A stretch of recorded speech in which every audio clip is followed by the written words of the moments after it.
Hey everybody, so it's Britt from Wevolve, and I'm here today to share with you, or answer a question I should say, that I get very often, which is, are there any healthy pet probiotics? So if you've seen any of my other videos, you know I talk a lot about gut health, intestinal health, natural parasite remedies.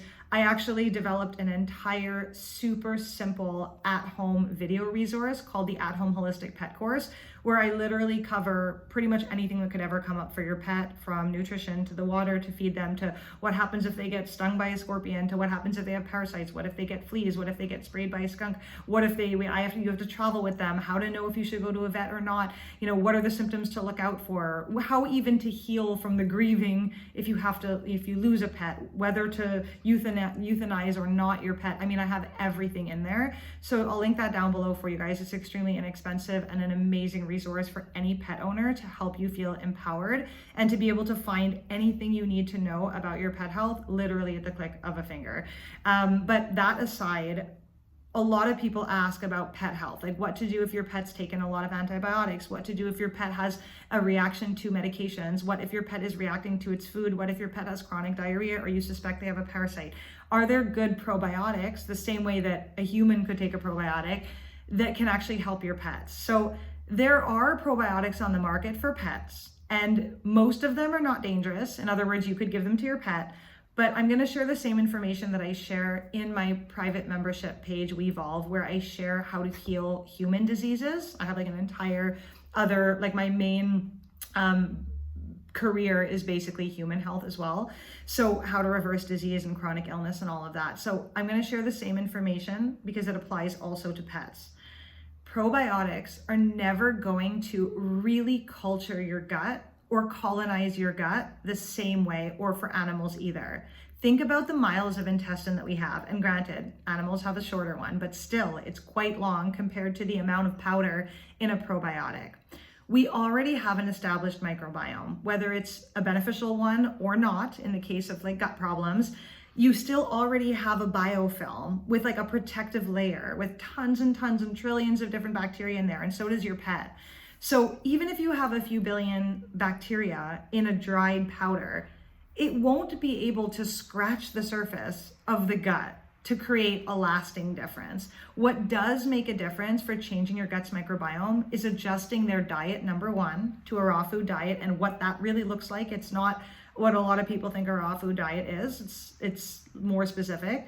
And I share all those videos in the course. I have other videos on this channel where I talk about that as well, like everything you need to know, including like super simple meals, where to source inexpensive meat, all that stuff for your animals. But probiotics, though you can give them to your pet, you're going to spend a lot of money for very little mileage. So I recommend instead, if your pet is having a lot of intestinal dysbiosis or gut issues, changing the diet and seeing if that is enough to correct it. In many instances, especially when we feed a raw meat diet, the meat itself, if it's decent quality, will have its own microbiome, right? It will have bacteria living on that flesh. So as your animal eats that, that will culture and colonize their gut, giving them the bacteria to digest the very foods that they're eating. But there are some additional things that you can do. And I have other videos where I talk about how to heal your, pet's gut and stuff. So check those out for more information. But giving your animals raw and fermented dairy can be really amazing. Now, when I say raw and fermented, I don't just mean giving raw milk, cow's milk or goat milk to your animal. A lot of animals with dysbiosis will not be able to digest lactose, and it will give them diarrhea, especially if they're not puppies or kittens and they're older, especially if they've eaten a kibble commercial diet or even like packaged foods from the vet or anything like that. The microbiome will be quite weak. So what you'll want to do is you'll want to make sure you get unpasteurized, good quality raw milk, the kind that maybe a person could drink as well. And you'll want to let it sour on your counter. So you'll want to leave the raw milk out for 24 hours at least until there's a bit of a separation. It'll be like a cheese with a bit of a liquid, and you'll smell it, and it will smell a little sour like lemons, and a little cheesy, but it will not rot. There will be no mold. There will be no bad bacteria. It's just going to be like a cultured kind of yogurt style. Raw milk will naturally culture. It will never rot. Like it will never actually go bad the way pasteurized milk will. So that's how you can tell if milk is raw as well. Never give rotten milk to your animals, just sour milk. And you can also make something called milk kefir. you can get on most places in the world. Amazon has it, but there's usually local sources as well, where you can buy these little white cauliflower grains called milk kefir grains. Organic is ideal. It's like a starter culture that you reuse, and you can just put that in some organic or some raw milk. Full fat is better. And you just let that ferment for a day or two. You strain the grains out to reuse them. And then you basically give a small amount, a few drops of this kefir, or even like a teaspoon or so.